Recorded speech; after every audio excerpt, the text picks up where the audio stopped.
Hi guys, good morning. Good morning po sa inyong lahat.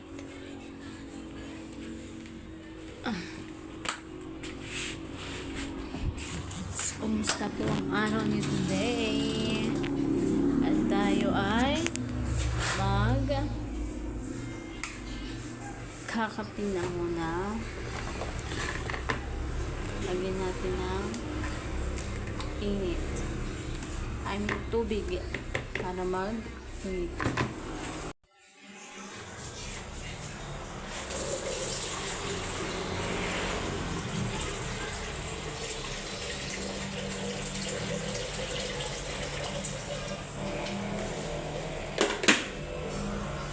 Tayo ay magkakape dahil sobrang lamig dito. Grabe.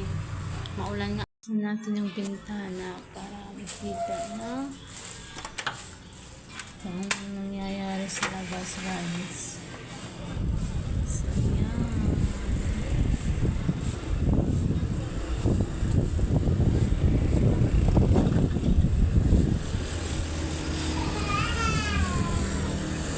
So, yung ininit ko pala. Yan. Kasi, grabe, sobrang lamig dito, guys. Maulan ngayon. Ay, nako. Marami din kaming alaga dito na mga mababait. Char. Yung daga. Grabe. So, wala na tayong gasoline.